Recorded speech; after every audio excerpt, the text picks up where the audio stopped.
সুলাইমান নবী মদিনাতুল মুনাওয়ারার সীমানার 9 মাইল উপরে সিংহাসনে বসা। হঠাৎ পয়গম্বর সুলাইমান শুনলেন পিপিলিকার আওয়াজ।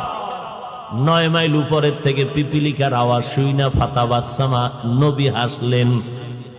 এইবার সিংহাসনকে বলে নিচে ল্যান্ড করো, নিচে ল্যান্ড করলেন। সুলাইমান নবী বসে আছেন, কথাবার্তা চলতেছে।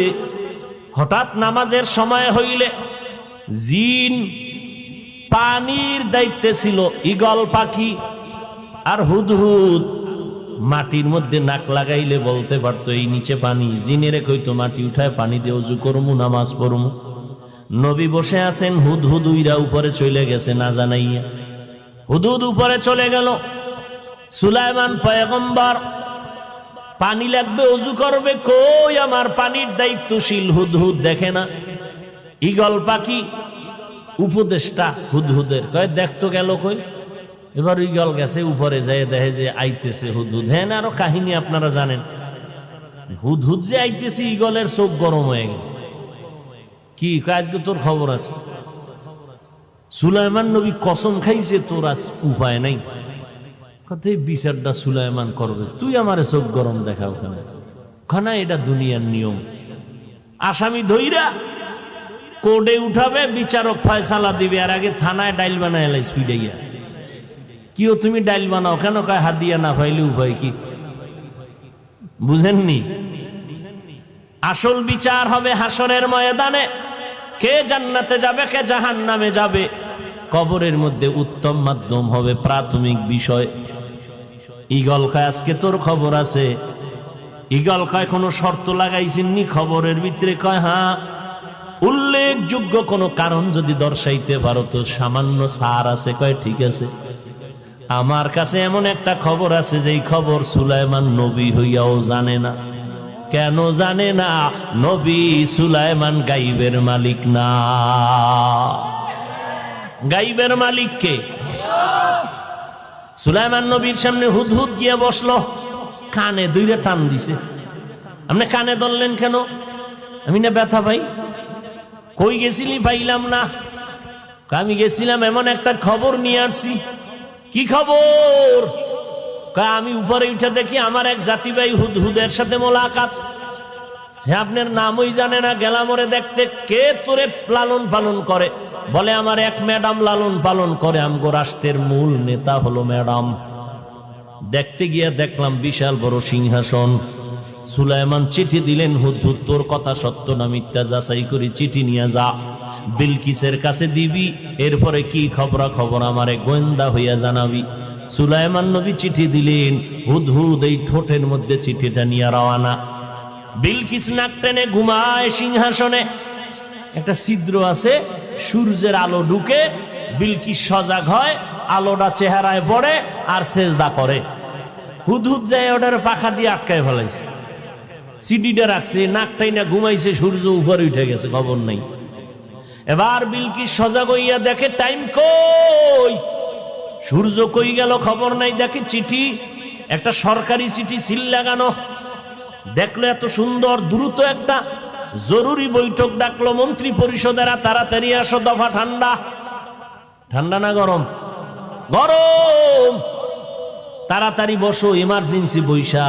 হুদহুদ সব ভিডিও ক্যামেরায় ধারণ কইরা এইবার নবীরা একা নবী রেডি হন, বিলকিস আসার জন্য অপেক্ষায় আছে।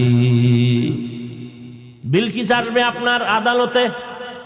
এইবার মূল কথা, বিলকিস আসবে ঠিক আছে, সিংহাসন কি করবে? কয় 7 দরজার দেওয়ালে তালা মাইরা সিংহাসন আটকাইয়া আসতেছে। সুলাইমান এইবার পরিষদের সবাইরে কয় বিলকিস আসতে বাকি কত? মাত্র 2-4 কিলোমিটার দূরে। এই মুহূর্তে আমি সুলাইমানের ফরমান, বিলকিসের সিংহাসন আমার সামনে এনে দাও। কে পারবে? ক্বালা ইফরিতুম মিনাল জিন। জিনের মধ্যে এক পাহলোয়ান দাঁড়ায়, আমি পারবো। টাইম কত? কয় মিটিং শেষ হওয়ার আগে। কারণ আরো তাড়াতাড়ি চাই। পারলো না, জিনেরা ব্রেক হয়ে গেল।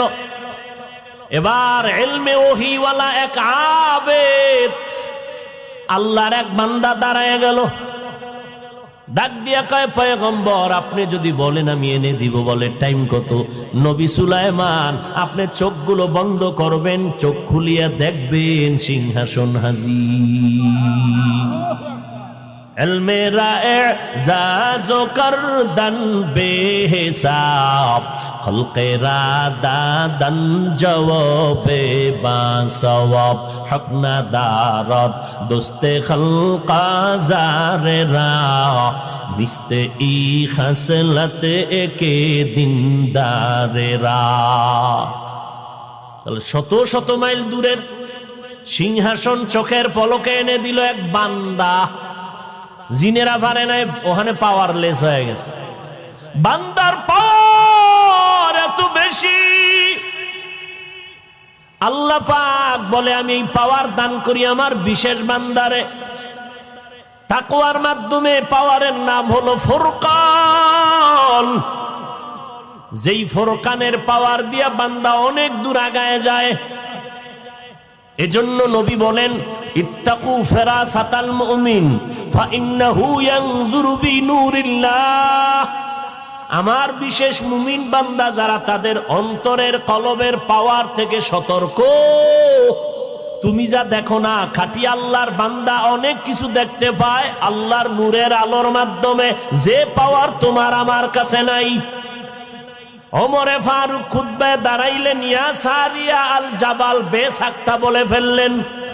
শত শত মাইল পাহাড়ের কিনারায় সারিয়াকে পড়ার সময় জিজ্ঞাসা করা হলো, সারিয়ারে আওয়াজ পাইছিলি? কয় কসম, ওমর যখন আওয়াজ দিছে ডাইরেক্ট আমি কানে শুনতে পেয়েছি। এই পাওয়ার বান্দা হিসাবে আমার মাওলা দান করেন। নবীরে বান্দা বলার তিন কারণ, অথচ নবীর জীবনের এক অলৌকিক সফর, যেটা বালিশে মাথা লাগায় চিন্তা করলে ঘুম নষ্ট হয়ে যায়। কেমনে হলো রাতের সামান্য সময়? কারণ বাইতুল্লাহ থেকে বাইতুল মাকদিস পর্যন্ত 1 মাসের পথ, ওখান থেকে প্রথম আসমান 500 বছরের পথ। নবী বলেন আমি রাতের বেলা ঘুমাই আমার চাচাতো বোন উম্মে হানির ঘরে। কেউ বলে না হাতিমে কাবায় নবী ঘুমাইলেন, কেউ বলে শিয়াবে আবু তালিবের মধ্যে নবী ঘুমায়। জিব্রাইল আসলেন, দরজা দিয়া না ঢুইকা ডাইরেক্ট ছাদ ছিদ্র করে জিব্রাইল নামলেন ভেতরে। নাইমা নবীর পায়ের কিনারায় মোবারকে পাখা লাগায় দিলেন, নবী সজাগ হয়ে গেলেন। নবী দেখে জিব্রাইল, ভাই জিব্রাইল কি খবর? দরজা ছাড়া ঢুকলেন কেন? উল্টা কাছে কামি হইব সব উল্টা। আজকে আপনার সাথে আমার সব ব্যবহার হবে উল্টা, এই জন্য উদ্বোধন হয়েছে উল্টা দিকে। কি ব্যবহার? ওঠেন।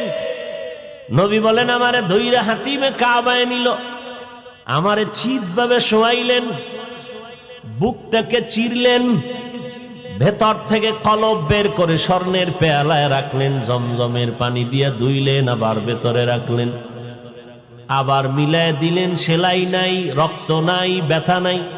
জমজমের পানি দিয়া ওযু বানাইলাম। জান্নাতি এক বাহন। জিব্রাইল বলে নবী বাহনের মধ্যে উঠেন, এটা বোরাক, জান্নাত থেকে নিয়ে আসছি, আমার মাওলায় পাঠাইছেন। হোয়া হুকুম জিব্রাইল কো यूं शिताब बुराक एक जन्नत से कर इंतखाब सजा उसको ज़ेवर से तू ताबपा फिर उसको तू काबा में लेकर के जा। জান্নাতি পোশাক সাজাইয়া বোরাক নিয়ে আসি। উঠে নবী উঠবেন, বোরাক উঠাইতে চায় না, কেমন যেন অভিমান। বোরাক কেমন কেন করো? কয় জান্নাতের সফর সঙ্গী আমারে বানাবেননি, হাসরের মাঠে আমি বাহন হতে চাই।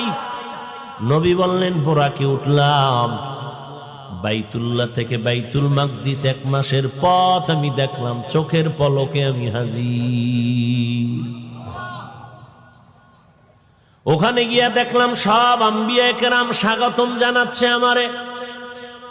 আজান হয়ে গেল, নামাজের ইমাম কে হবে? জিব্রাইল আমার হাত ধরে বলে, নবী আপনি যেখানে হাজির ওই জায়গায় আর কারো ইমামতি করা হারাম।